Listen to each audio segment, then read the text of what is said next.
कार्तिक मास महात्म का चौथा अध्याय आरंभ। नारद जी ब्रह्मा जी से कहते हैं, महाराज, कार्तिक के महीने में जो दीपदान होता है उसका महात्म कहिए। ब्रह्मा जी कहने लगे, हे पुत्र, स्वर्ण का दीपक हो या चांदी, तांबे, आटे अथवा मिट्टी का, श्रद्धा अनुसार कार्तिक के महीने में दीपदान करना चाहिए। ऐसा करने से पापों का नाश हो जाता है। दीपक भगवान की मूर्ति के आगे अथवा मंदिर में, तुलसी के वृक्ष के नीचे, चौक, गली, ब्राह्मण के घर, वृक्ष के नीचे, वन में, गौशाला, तालाब आदि पर घी या तेल से जलाना अति उत्तम है। ब्राह्मण के घर में अग्नि होम यज्ञ का फल मिलता है। जो आकाश में ऊंचा दीपक जलाता है उसको धन की वृद्धि और बैकुंठ वास मिलता है। भगवान से प्रार्थना करें कि भगवान, आपके निमित्त मैं ये दीप दान करता हूँ। कार्तिक में मथुरा, माघ में प्रयाग और बैसाख में हरिद्वार का वास अति उत्तम कहा गया है। जब सूर्य तुला, मकर और मेष राशि का हो, उनमें किए गए व्रत, नियम, पूजा आदि बहुत ही अधिक फल देने वाले होते हैं। इन मासों में अच्छे कर्म करने से पापों का नाश होता है।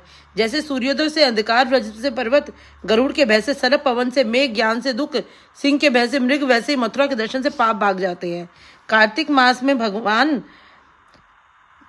मास में स्नान, जागरण, दीपदान, तुलसी सेवन, भगवान के मंदिर में झाड़ू लगाना, भगवान की कथा सुनना, कीर्तन करना आदि सब भगवान की तुलना रखते हैं। अतः पूर्व जन्म के पापों का नाश के लिए कृच्छ व्रत इत्यादि करे। नारद जी कहने लगे, ब्राह्मण, पूर्व जन्म के पाप कैसे जान सकते हैं? ब्रह्मा जी कहने लगे, पूर्व जन्म के पापों को चिन्ह कहते हैं।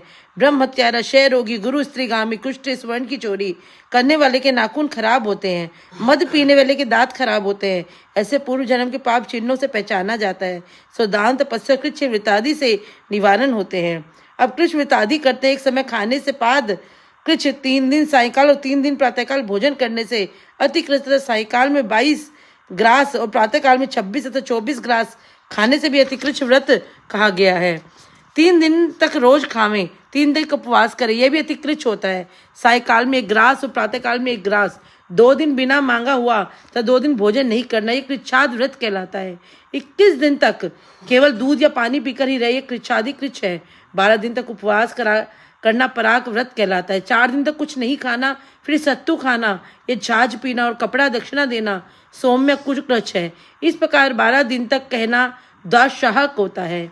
तुला पुरुष का दान करता है। गऊ का घृत, गोबर, दूध, दही और कुशा का जल पहले दिन खाना, दूसरे दिन उपवास करना कृष्ण सांतापन कहा गया है। 3 दिन गौमूत्र, 3 दिन गोबर, फिर 3 दिन दही, फिर 3 दिन दूध, फिर 3 दिन घी खाएं, यह मास सांतपन है जो सब पापों का नाश करने वाला है। ऐसे ही गूलर, कमल, बेल, इनके पत्ते या कुशा का जल यह प्रतिदिन पीने से उन कृच्छ व्रत होता है।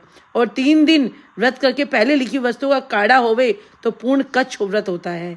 यदि तपाया दूध, घी, जल एक एक दिन प्रतिदिन पीवे और उपवास करे, इसे तृप्त कच्छ कहते हैं। जल, दूध, घी, तिल या तपाकर 3 दिन पीवे और एक समय स्नान करे तो भी यह तप्त कृच्छ होता है। इसका परिमाण पानी 8 तोला, दूध 12 तोला, घी 4 तोले पीना चाहिए।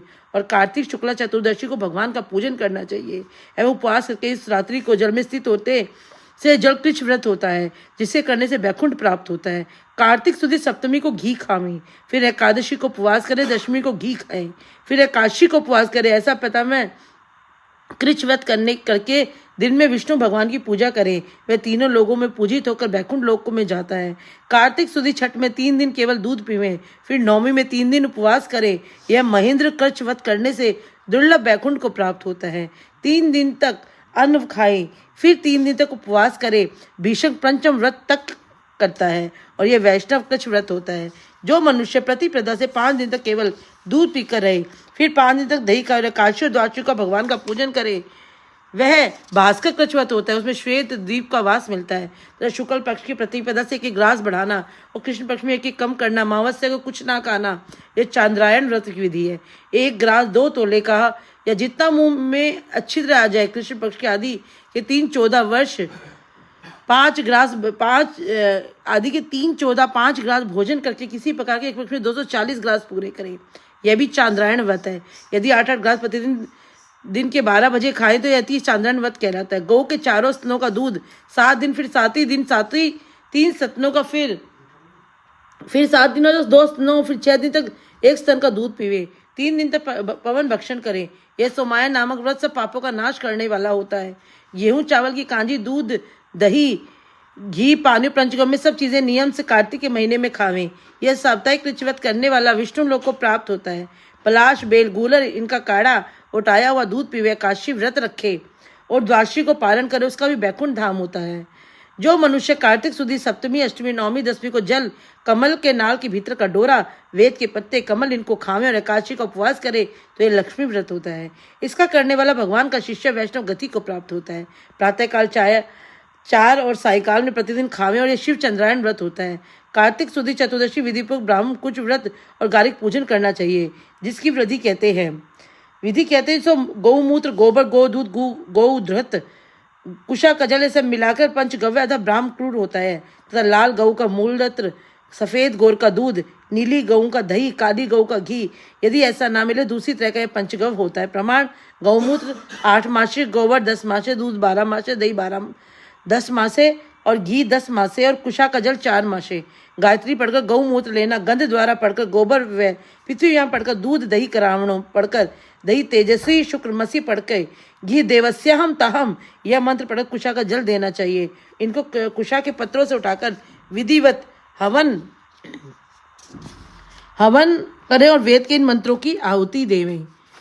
बोल कार्तिक के चौथे अध्याय की जय। जय जय श्री राधे।